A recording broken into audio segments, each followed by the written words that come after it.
Welcome to this short video, which will be about ocean turbulence and experimentation.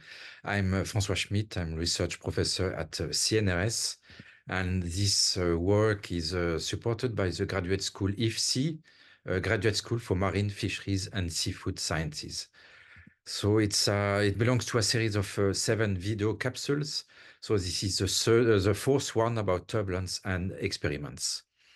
So we have in the geosciences several approaches. One is theories and models. The other one is observation in the field. And the last one is experimentation in the laboratory. So experimentation corresponds to a simplified word and experimental. So I'm going to speak about this and also about turbulence. So in fact, we know that ocean is highly variable in time and in space over a very large range of scales. And in the lab, in order to mimic, in fact, what's happening in the field, we need to have controlled condition. So experimentation is exactly this. So we test a hypothesis in controlled condition by fixing some parameters and also changing only one or two parameters. And so I'm going here to make a short overview of different turbulence generation systems in the lab. And they're used in order then to do some experiments using phytoplankton or zooplankton typically. So the indicators that I use to characterize turbulence are the Reynolds number, the kinetic energy K, and the dissipation of kinetic energy epsilon.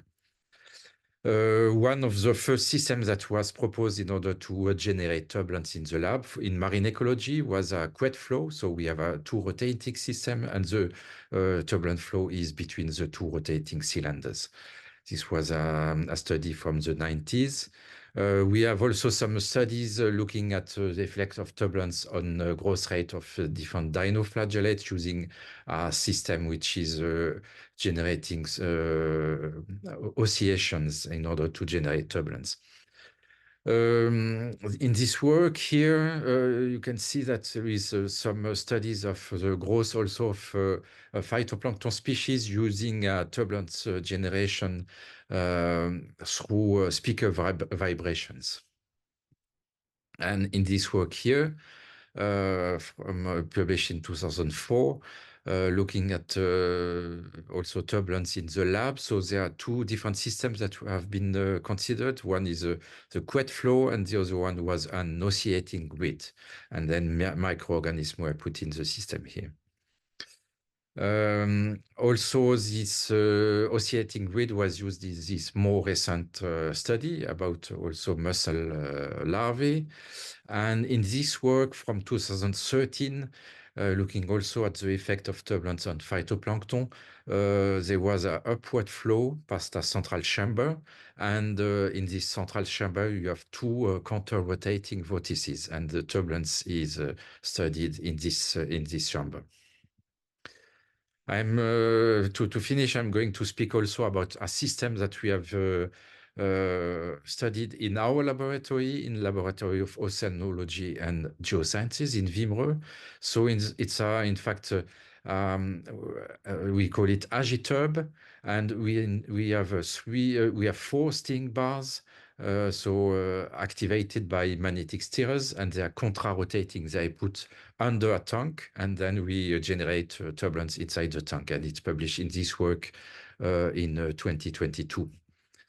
And this way we can, it's visualized using different particles, and we can also measure in the center of the system the mean velocity in relation with the rotation rate of the agitators. So RPM is rotation per minute.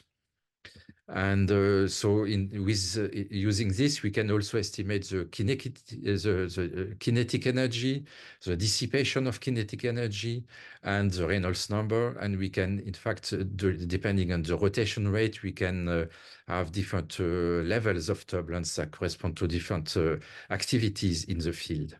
So it's a way, in fact, to compare what we obtain in the lab with different situations in the field, like epicontinental sea, coastal zone, surf zone, or storm conditions. This was also used in the work published this year in 2024 about the effect of turbulence on diatoms.